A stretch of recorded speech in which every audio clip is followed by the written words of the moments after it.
నమస్కారం వార్తలకు స్వాగతం ముందుగా ముఖ్యాంశాలు ఐఐటి మద్రాస్ లో all India research scholar summit 2025 లో పాల్గొన్న ముఖ్యమంత్రి Chandrababu Naidu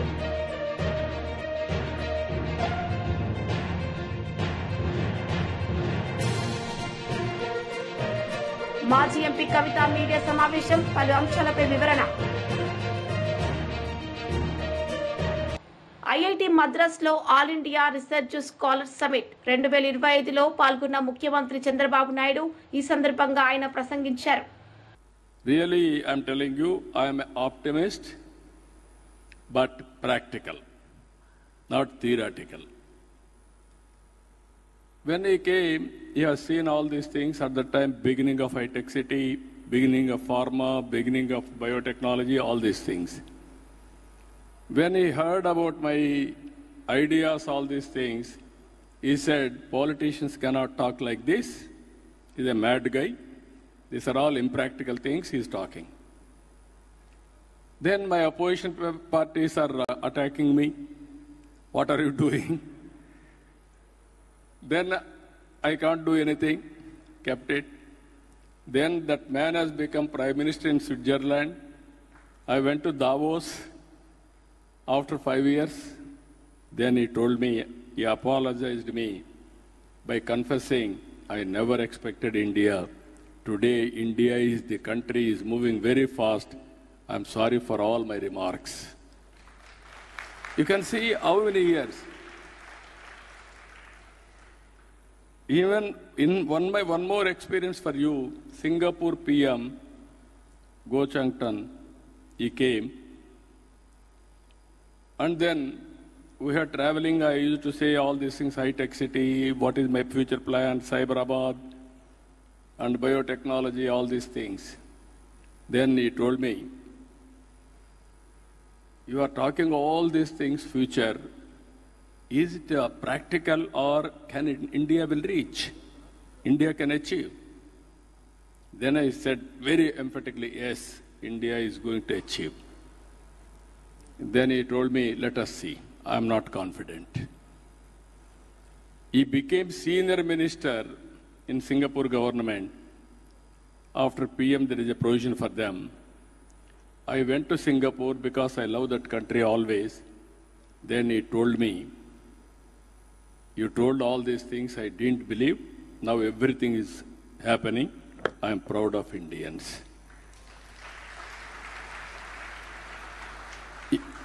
Singapore is built by Tamilians. Be clear. More than 15-20% are Tamilians. Ministers are, even president of Singapore now, Tamil origin. So, Indians are performing extremely well all over the world till yesterday. Today, I am proud to say India also is performing extremely well. We are having a right time, right leader for the nation, that is Narendra Modi ji. Very stable leader,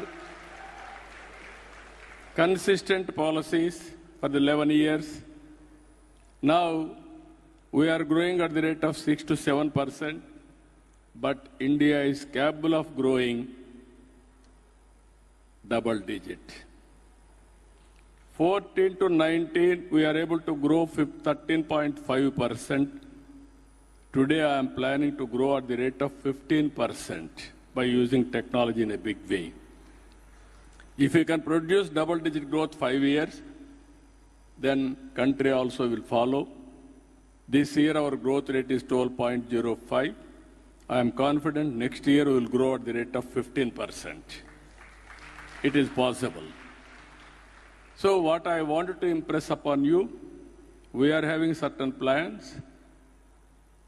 Any student wanted to test your startup, your knowledge, or your ideas, come to Andhra Pradesh. I am here to host all of you. And we will give you proof of concept. You can go anywhere. That will be the passport for you. You can take and go anywhere and do your business. That is going to happen. With this, I want to take some questions. I am telling you again and again, future is for India. There is no doubt about it. Anybody is having pessimistic ideas, don't waste your time. Move forward. Everything will happen accordingly. With this, I am thanking all of you. Thank you one and all. Any questions you can ask? 3-4 questions we will answer.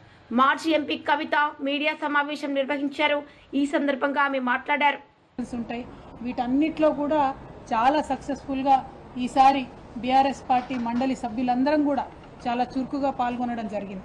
ప్రత్యేకించి మండలి ప్రారంభమయ్యే ముందు ప్రతిరోజు ఉదయం కూడా ఒక్కరోజు కూడా waste చేయకుండా మొదటి రోజు పసుపు పంటలు మరి వాటికి మద్దతు ధరకు సంబంధించిన అంశం, రెండవ రోజు మిర్చి రైతులకు సంబంధించి వారు పడుతున్నటువంటి కష్టాల గురించి, మూడవ రోజు రాష్ట్ర వ్యాప్తంగా పంట నష్టం జరిగింది, దాని మీద ప్రభుత్వం ఆదుకోవాలని చెప్పినటువంటి అంశం, అట్లానే ఆడపిల్లలకు స్కూటీలు ఇస్తామని చెప్పి మీరు ఇవ్వనటువంటి అంశం, అట్లానే ఫీజు రీఎంబర్స్మెంట్ మీద ఇంకొక రోజు, తులం బంగారం మహిళలకు ఇస్తామని చెప్పి ఇవ్వనటువంటి అంశాన్ని ఇంకొక రోజు, రైతు రుణమాఫీ మీద ఇంకొక రోజు, రైతు భరోసా మీద ఇంకొక రోజు, ఇట్లా ప్రతిరోజు కూడా ఒక అంశాన్ని తీసుకొని ఒక వినూత్న రీతిలో ప్రదర్శన చేసి ప్రభుత్వం యొక్క దృష్టిని ఆకర్షించి తద్వారా ప్రజల సమస్యల పరిష్కారం కోసం మా వంతు ప్రయత్నం మేము చేయడం జరిగింది. మరి అంతేకాకుండా ఈసారి మండలిలో గవర్నర్ ప్రసంగం నుంచి మొదలు పెడితే ఆ రోజు నుంచి కూడా మండలిలో మేము ప్రొటెస్ట్ చేసినాం ప్రభుత్వం మీద. గౌరవ ముఖ్యమంత్రి గారు మాట్లాడడానికి వచ్చినప్పుడు అంతకుముందు వారు మా నాయకుడు కేసీఆర్ గారి పైన చేసినటువంటి అనుచిత వ్యాఖ్యలకు ప్రొటెస్ట్ చేయడంతో ఈ సభ ప్రారంభిస్తే చివరి రోజు కూడా మరి ఫీ రీఎంబర్స్మెంట్ విషయంలో ప్రభుత్వం నుంచి ఒక నిర్దిష్టమైనటువంటి జవాబు మేము రాబట్టగలిగినాం. ఇది కేవలం బీఆర్ఎస్ పార్టీ మండలి సభ్యులందరూ చేసినటువంటి పోరాటం అని చెప్పి నేను బలంగా నమ్ముతా ఉన్నాను. ఇన్ని రోజులు ఫీ రీఎంబర్స్మెంట్ మీరు 8,000 కోట్లు ఇవ్వాలంటే జవాబు చెప్పినటువంటి ప్రభుత్వం మొన్న మండలిలో గౌరవ ముఖ్యమంత్రి గారు 12 నెలలలో పాత అప్పులను నెలకింత అని తీరుస్తామని చెప్పి కొత్తగా ఇవ్వాల్సిన ఫీ రీఎంబర్స్మెంట్లు ఆన్ ద స్పాట్ ఎప్పటికప్పుడు పేమెంట్ చేస్తామని చెప్పి మండలి సాక్షిగా వారు మాట ఇవ్వడం జరిగింది. మరి మండలిలో జవాబు రాబట్టగలిగినటువంటి మేమందరం వారు ఇచ్చినటువంటి మాట పూర్తి చేసేంత వరకు కూడా వారిని ఎండగడుతూనే ఉంటాం, ప్రజాక్షేత్రంలో వారిని వెంటాడుతూనే ఉంటామని ఈ సందర్భంగా తెలియజేస్తా ఉన్నాం. అట్లానే ఈ సెషన్స్ ప్రత్యేకించి మన రాష్ట్ర చరిత్రలో నిలిచిపోయేటటువంటి సెషన్స్. ఎందుకోసం చెప్తా ఉన్నామంటే బీసీలకు సంబంధించి 42% విద్యా ఉద్యోగ రాజకీయ పరంగా రిజర్వేషన్లు తెచ్చేటటువంటి బిల్లు ప్రవేశపెట్టుకోవడం చరిత్రలో నిలిచిపోతుంది. అట్లానే ఎస్సీ వర్గీకరణకు సంబంధించి ప్రవేశపెట్టినటువంటి బిల్లు కూడా చరిత్రలో నిలిచిపోతుంది. ఈ రెండిట్లో కూడా ఈ 2 బిల్లులు సాకారమై అసెంబ్లీకి రావడం వెనుక కూడా బీఆర్ఎస్ పార్టీ నిరంతర పోరాటం ఉందన్న విషయాన్ని ఈ సందర్భంగా ప్రజలకు గుర్తు చేస్తూ ఉన్నాం. అదేవిధంగా ఈ సెషన్ మరొక అంశానికి కూడా చరిత్రలో నిలిచిపోతుంది. కాకపోతే అది కొంత బ్లాక్ డేగా నిలిచిపోతుంది. అసెంబ్లీ సాక్షిగా గౌరవ ముఖ్యమంత్రి గారు మహిళలను ఉద్దేశించి మాట్లాడినటువంటి పరుషమైనటువంటి పదజాలం ఇంతకుముందు ఎన్నడూ ఏ ముఖ్యమంత్రి గారు మాట్లాడనటువంటి అసభ్యకరమైనటువంటి భాషను ఈ ముఖ్యమంత్రి గారు అసెంబ్లీలో మాట్లాడడం కూడా చరిత్రలో తప్పకుండా నిలిచిపోతుంది. మరి అక్కడ స్పీకర్ గారు వాటిని రికార్డ్స్లోంచి తొలగించుంటే నేను చెప్పలేను, కానీ లేకపోతే మాత్రం చరిత్రలో ఒక నల్ల మరకగా ప్రజాస్వామ్యంలో నిలిచిపోతుందన్న విషయం చెప్పక తప్పని పరిస్థితి. ఇక ఇక్కడ అక్కడ బీఆర్ఎస్ పార్టీ కౌన్సిల్లోనూ అసెంబ్లీలోనూ ఎంత ప్రశ్నించినా ప్రభుత్వం జవాబు చెప్పకుండా పారిపోయినటువంటి అంశం ఏంటంటే అప్పులకు సంబంధించినటువంటి అంశం. మాటికి కేసీఆర్ గారి మీద మీరు 7 లక్షల కోట్లు అప్పు చేసిరని ఒకరోజు, 6 లక్షల కోట్లు అప్పు చేసిరని ఒకరోజు, 8 లక్షల కోట్లు అప్పు చేసిరని ఇంకొక రోజు, ప్రభుత్వంలో ఉన్నటువంటి పెద్ద మనుషులందరూ కూడా రోజుకొకటి వాళ్ళకి ఇష్టం వచ్చినటువంటి నంబర్ యాడ్ చేసుకొని మా మీద దాడి చేసింది. అది ఎన్నికల ముందుకు జరిగినటువంటి దాడి, ఎన్నికల తర్వాత కూడా అదే దాడిని వాళ్ళు కొనసాగిస్తూ ఉన్నారు. ఇవాళ అధికారంలోకి వచ్చిన తర్వాత నిజానికి చాలా ప్రశాంతంగా పరిపాలన చేసుకోవచ్చు, కానీ బీఆర్ఎస్ పార్టీ వారిని ప్రశ్నిస్తున్నటువంటి వైఖరితోని వారు బాగా ఫ్రస్ట్రేషన్కి లోనై ఇంకా కూడా తప్పులు చెప్తా ఉన్నారు అప్పుల విషయంలో అన్న విషయం ప్రజలకు తెలియజేస్తా ఉన్నాం. ఇవాళ నేను మీ అందరికి కూడా పార్లమెంటులో 2 రోజుల క్రితం మన పార్లమెంటులో కేంద్ర ప్రభుత్వం ఇచ్చినటువంటి జవాబును చూపిస్తా ఉన్నాను. ఈ జవాబులో చాలా స్పష్టంగా ఇది 24 మార్చి 2025, ఇవాళ 28వ తారీఖు, 4 రోజుల క్రితం కేంద్ర ప్రభుత్వం పార్లమెంట్లో ఇచ్చినటువంటి జవాబులో తెలంగాణ రాష్ట్రంలో ఉన్నటువంటి అప్పులు మొత్తం కూడా 4,42,298 అని చాలా స్పష్టంగా జవాబు ఇవ్వడం జరిగింది. 4,42,298 కోట్ల రూపాయల అప్పు అని చెప్పి చాలా స్పష్టంగా చెప్పింది. అంటే ఈ అప్పు జిఎస్డిపి పర్సెంటేజ్లో చూస్తే కేవలం 26%. అదే మన గౌరవ ముఖ్యమంత్రి గారు YCP leader Sheikh Asif press meet నిర్వహించారు. సందర్భంగా ఆయన మాట్లాడారు. అదే వైఎస్ఆర్ కాంగ్రెస్ పార్టీ హయాంలో ఒక్క సవరణ బిల్లును వ్యతిరేకించడమే కాదు, ఈ బిల్లుపై ఏర్పాటైన జాయింట్ పార్లమెంట్ కమిటీ క్షేత్రస్థాయి పర్యటనకు వచ్చినప్పుడు హైదరాబాద్లో మా పార్టీ వాదాన్ని గట్టిగా వినిపించడం జరిగింది.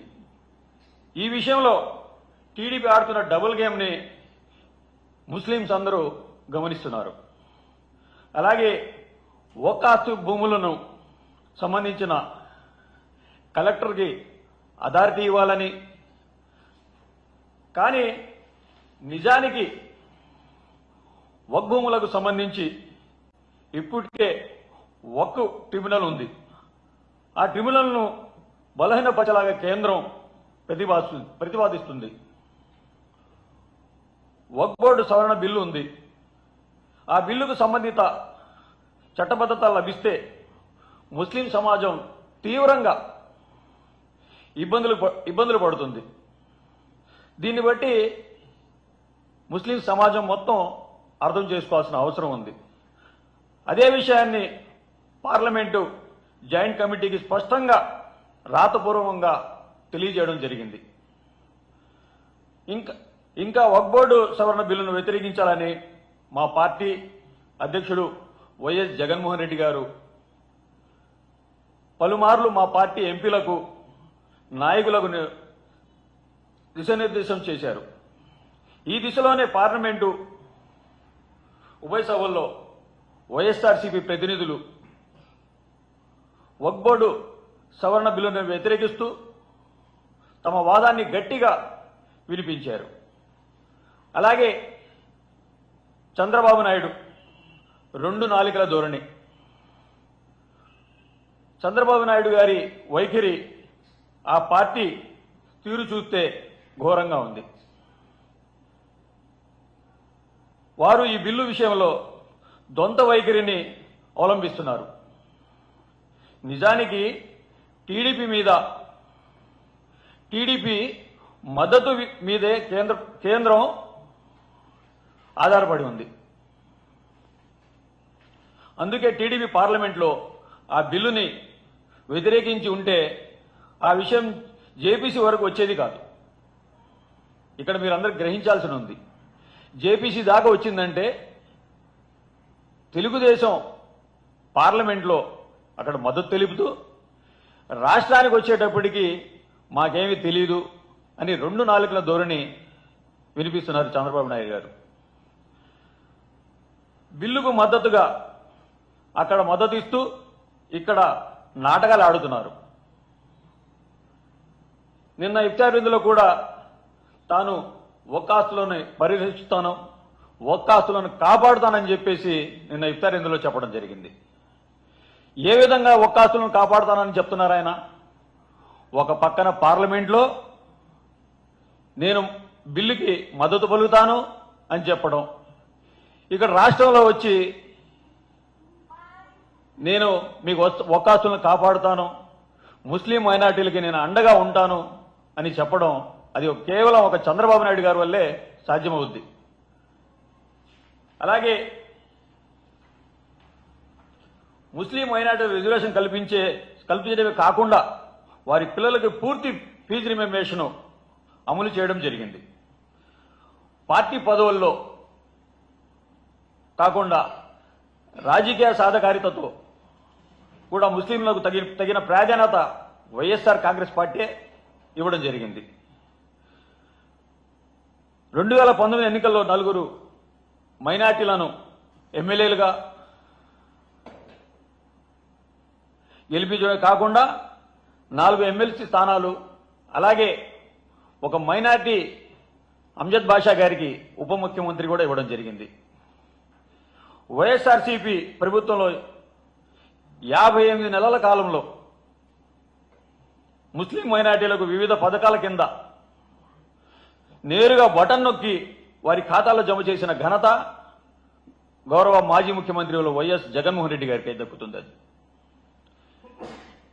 మొత్తం దాదాపు 13,613 కోట్ల రూపాయలు ముస్లిం మైనార్టీల సంక్షేమం కోసం జగన్మోహన్ రెడ్డి గారు వాళ్ళ ఖాతాల్లోకి జమ చేయడం జరిగింది. మరోవైపు నాన్ డిబిట్ పథకాలంటే ఇళ్ల స్థలాలు, విద్యా కానుక, సంపూర్ణ పోషణ వంటివి లెక్కేస్తే మరో 10,800 కోట్లు, అంటే ఆ 58 నెలల కాలంలో మైనార్టీలకు మొత్తం 24,413 కోట్లు ఇవ్వడం జరిగింది. అలా వైఎస్ఆర్సీపీ ప్రభుత్వంలో 24,000 కోట్ల పైచీలుక మైనార్టీలకి సంక్షేమం కోసం ఖర్చు పెడితే, అంతకుముందు 5 ఏళ్ల పాలనలో టీడీపీ ప్రభుత్వం అందుకోసం చేసిన ఖర్చు కేవలం 2,665 కోట్లు మాత్రమే. ఇక్కడ గ్రహించాల్సి ఉంది, జగన్మోహన్ రెడ్డి గారి ప్రభుత్వంలో 24,000 కోట్ల రూపాయలు పైచీలకు ఇస్తే చంద్రబాబు నాయుడు గారి హయాంలో 2,665 కోట్ల రూపాయలే ఖర్చు చేయడం జరిగింది. ఇంకా షాదీ తోఫా, ముస్లిం పిల్లలు కూడా బాగా చదివేలా వారి ప్రోత్సహించడమే కాదు, వారి కోసం షాదీ తోఫా పథకంలో 10వ తరగతి పాస్ కావాలని నిబంధన బీఆర్ఎస్ లీడర్ ప్రెస్ మీట్ నిర్వహించారు. సందర్భంగా ఆయన మాట్లాడారు. మహిళా ఆడబిడ్డలకు వీళ్ళ 15 మాసాల పాలనా కాలంలో 37,500 రూపాయలు బాకీ పడ్డారు ఒక్కొక్క ఆడబిడ్డకు. మరి 37,500 రూపాయల స్కీమ్ అమలుగాక 3,000 ఇచ్చినటువంటి 2 అమలు చేసి మేము మహాలక్ష్మి అమలు చేసినామని అంటా ఉన్నారు. ఇది ద్రోహం, ఇది దుర్మార్గం, ఇది అన్యాయం. అంటే బయట మాట్లాడినటువంటి మాట కంటే రెట్టింపుతోని ఇక్కడ మాట్లాడేటువంటి ప్రయత్నం చేసిల్లు అనంటే శాసన మండలి హుందాతనాన్ని, చట్టసభల విశ్వసనీయతను ప్రహసనంగా మార్చడం అనేది కాంగ్రెస్ పార్టీకే చెల్లింది. వీళ్ళు పదే చెప్పేటువంటి మాట గత ప్రభుత్వం అప్పులు చేసింది. ఈ అప్పుల విషయంలో కూడా వివరంగా మా గౌరవ సభ్యురాలు కవిత గారు వివరణిస్తారు. మేం చేసినటువంటి అప్పులు 2 రకాలు. ఒకటి సంపద సృష్టించేటువంటి అప్పులు, 2 నిరర్ధక అప్పులు. కేసీఆర్ గారు ఆ రోజు తెలంగాణ రాష్ట్రాన్ని సాధించినటువంటి తొలినాళ్లలో ఉన్నటువంటి పరిస్థితులు ఒక్క కేసీఆర్ గారికే మాత్రం సాధ్యమైంది ఆ సమస్యల్ని పరిష్కరించడం, ఇచ్చినటువంటి హామీలను నిలబెట్టడం. బహుశా ఈ దేశంలో అటువంటి పరిస్థితులలో రాష్ట్ర ముఖ్యమంత్రి ఎవరైనా కూడా చేతులెత్తేస్తారు. కానీ ఆయనకు నిబద్ధత, చిత్తశుద్ధి, సమస్యల పట్ల సంపూర్ణమైనటువంటి అవగాహన, నా ప్రజలకు నేను ఇచ్చినటువంటి హామీలు అమలు చేయాలన్నటువంటి ఆ కసి ఉన్నది కాబట్టి అమలు చేయగలిగిండు. అందుకనే చేసిన అప్పుల నుండి బ్రహ్మాండంగా సంపద సృష్టించిండు. ఆ సృష్టించబడ్డ సంపద పేదలకు పంచిండు. వీళ్ళు ఏమన్నారు? ఎన్నికల మేనిఫెస్టోలో చెప్పిళ్ళు, మొదటి బడ్జెట్లో చెప్పిళ్ళు. వాళ్ళు చెప్పినటువంటి మాటలు, వాళ్ళు అన్నటువంటి మాటల్నే మళ్ళీ ఒకసారి నేను రీట్రేట్ చేస్తా ఉన్నా. వాళ్ళన్న మాట ఏంటంటే, గత ప్రభుత్వం చేసినటువంటి తప్పులు తెలుసు, అప్పులు తెలుసు, మాకు సుదీర్ఘమైనటువంటి పాలన అనుభవం ఉన్నది, ఈ దేశాన్ని పాలించినటువంటి అనుభవం ఉన్నటువంటి పార్టీగా మళ్ళీ మేము చెప్తున్నాం, ఇచ్చినటువంటి ప్రతి హామీని అమలు చేసి చూపిస్తామనేటువంటి మాట మాట్లాడి ఇవాళ సంపద సృష్టించేటువంటి కనీస సోయి లేక ఎదుటి వాళ్ళ మీద దుమ్మెత్తి పోసి చేయని అప్పులను కూడా చేసినట్టుగా చిత్రీకరించి ప్రభుత్వాలు నడిపేటువంటి క్రమంలో కొన్ని వర్గాలకు కొన్ని బకాయిలు పెండింగ్ బిల్స్ ఉంటాయి. ఆ బిల్స్ను కూడా నిన్న ఇవాళ మళ్ళీ కొత్త కోణం ఎత్తుకున్నారు. 7 లక్షలు కాదు 8 లక్షలు, 8 లక్షలు పాత అప్పుల బిల్లుల పేమెంట్ కూడా అప్పులుగా చూపించేటువంటి నిర్వాకానికి ఒడిగడుతున్నారు అని అంటే, ఇచ్చినటువంటి హామీలను నిలబెట్టేటువంటి నైతికత లేక, ఇచ్చినటువంటి హామీలను నిలబెట్టేటువంటి ఆ సంపద సృష్టించేటువంటి మార్గాలను వెతికి పుచ్చుకోక అన్ని రకాల వైఫల్యాలను ఎదురుదాడి ద్వారా ఎదుటి వాళ్ళ మీద వేసేటువంటి ప్రయత్నాలు చేస్తూ ఉన్నారు. అందుకనే మనం అందరం కూడా చూసినాం. అంటే మాకు అర్థమైంది ఏంటంటే వాళ్ళు హామీలు ఇచ్చిన వాటికి అనుగుణమైనటువంటి కేటాయింపులు లేవు, కేటాయించిన ఖర్చులు లేవు. ఇది కొన్ని విభాగాలకు కొన్ని రంగాలకు సంబంధించినటువంటి విషయం. ఇక రైతు రుణమాఫీ విషయానికి వస్తే మిగిలింది. వాళ్ళు ఏం చెప్పిండ్రు మొదలు 40,000 కోట్ల రూపాయలు రైతు రుణానికి మేము కడుపు కట్టుకొని మనసుంటే మార్గం ఉంటుంది. ఏమి డైలాగ్ లేదు, మనసుంటే మార్గం ఉంటుంది, కడుపు కట్టుకుంటాం, అద్భుతాలు సాకారం చేసి చూపిస్తాం అనేటువంటి మాటలు మాట్లాడింది. మరి అదే ప్రభుత్వం చెప్పిన మాట 40,000 కోట్లని చివరికి కేటాయించింది 30,000 కోట్లు, ఖర్చు చేసింది వాళ్ళు 20 కోట్లు అంటున్నారు. ప్రజాక్షేత్రంలో 14-15,000 కోట్ల అనేటువంటి మాట తేలుతా ఉంది.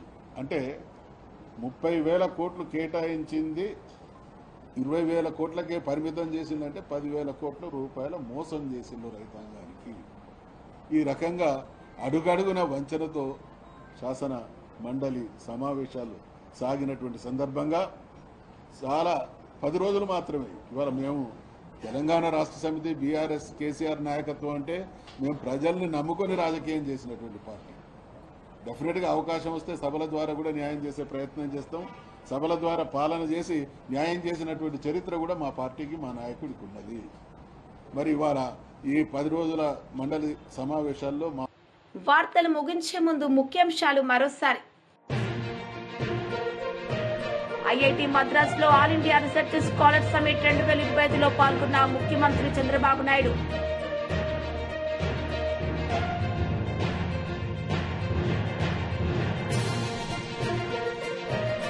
మాజీ ఎంపీ కవిత మీడియా సమావేశం, పలు అంశాలపై వివరణ.